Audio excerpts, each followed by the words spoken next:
Hey again, guys. You know what I like to do after just getting a workout in? Taking in a stray cat and putting on my white glove? I like to look at some baseball cards.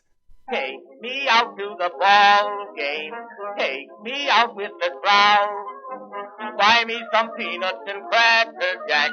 I don't care if I never get back. Let me root for the home team. If they don't win, it's a shame. For it's 1, 2, 3 strikes, you're out at the old ball game. All kidding aside, thank you, John Mangini, for being such a champion for the hobby, for running this contest.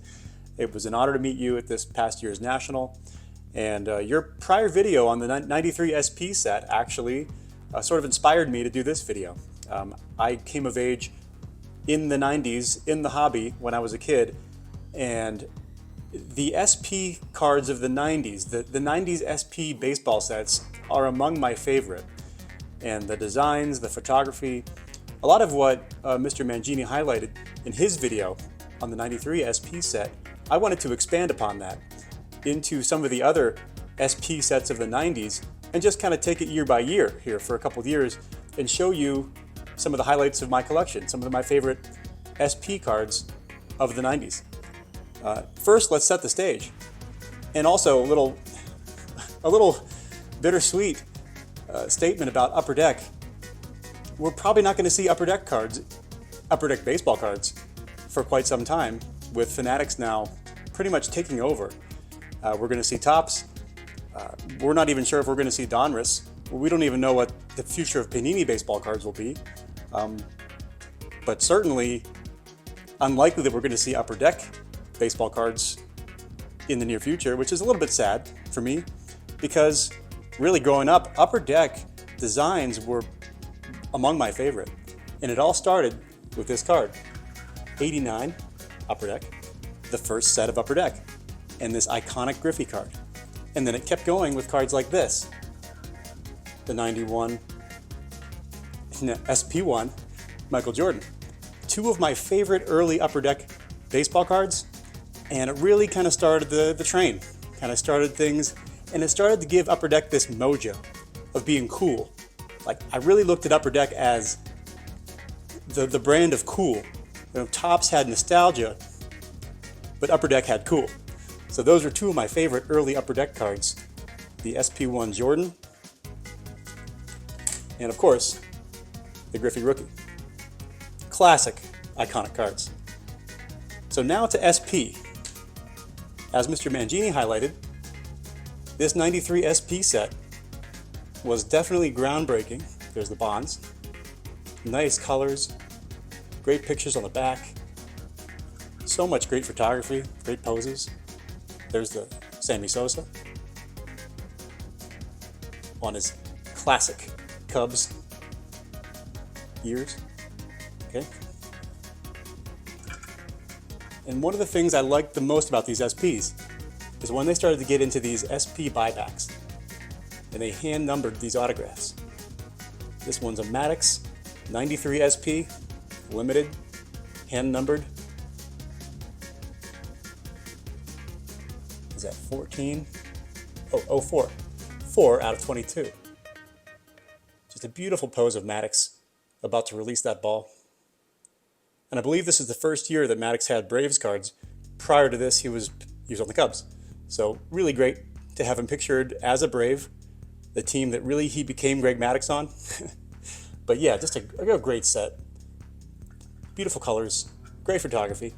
The other thing I like about this SP set was the insert Platinum Power. This might bring back some memories for a lot of people my age, but this Platinum Power set, I was a big Dave Justice guy back in the day. I'm not quite sure why. I just like Dave Justice. I don't know. But I still have this Platinum Power card for Dave Justice. I think it was the only insert in 93 SP. Obviously there's the foil, of which the Derek Jeter is the primary, most iconic card of, but beautiful die-cut Platinum Power set. Awesome stuff. All right, so that's 93 SP. Let's go to 94.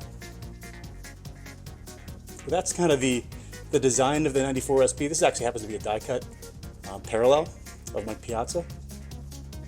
But look at that beautiful image of Mike Piazza probably going after a foul ball behind the plate, or at least pretending to.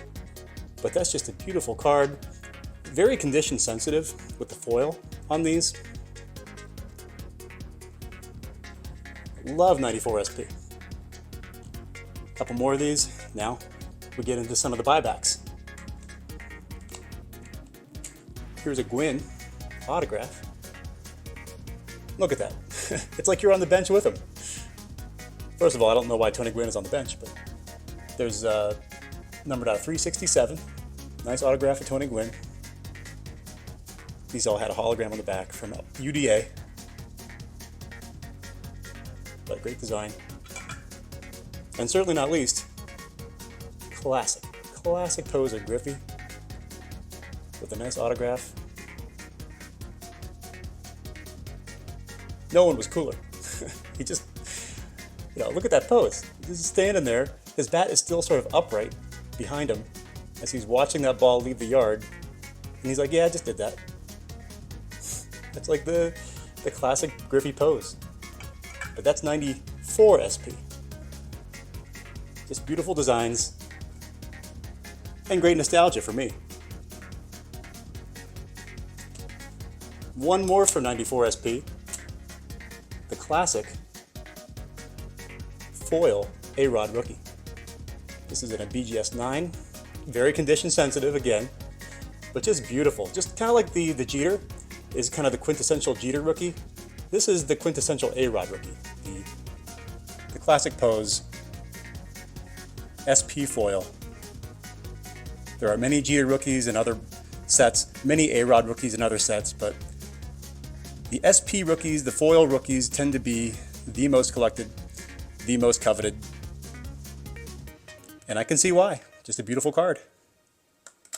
Now, there's another subset in 94 SP, which I also love. It's the Hollowview Blue, Hollowview Red set. I have a couple from the blue.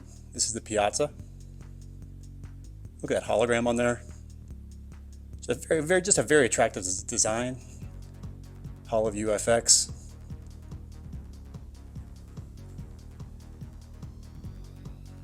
The design team here was doing their job, for sure.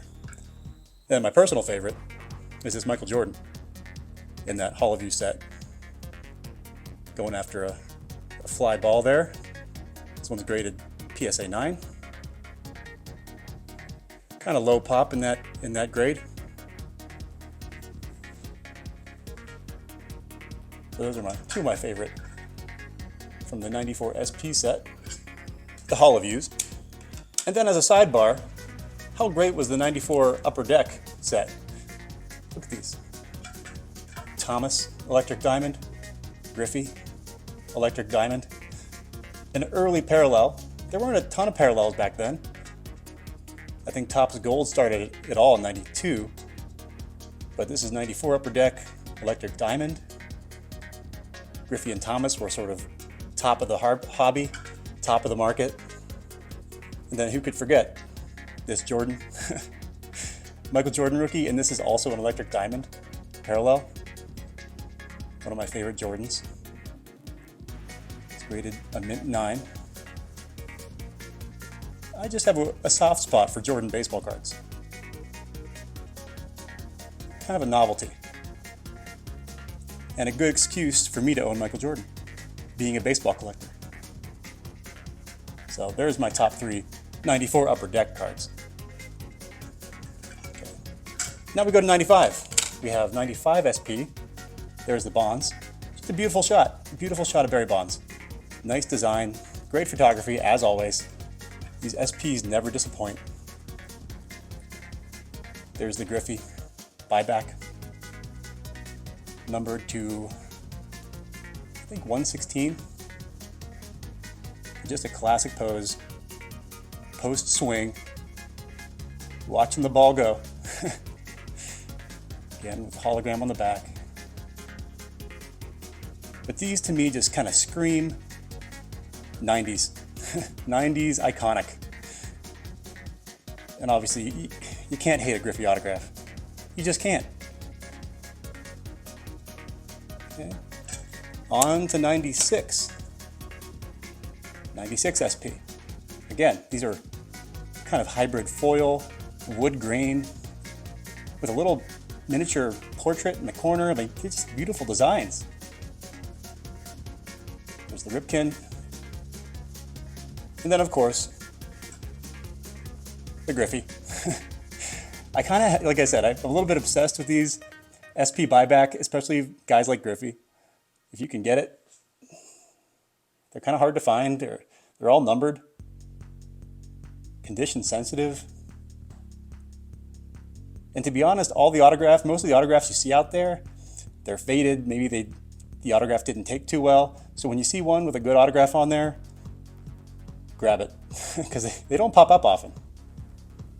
This is the iconic shot of Griffey after they won that playoff series. Griffey scored the winning run on Edgar Martinez's double. So that's kind of a big moment in Griffey's career, a very defining moment. And I think his only big postseason win as a player. Didn't do a lot in the postseason. Okay. And we have 97 SP. There's the Ripken. Another very attractive set.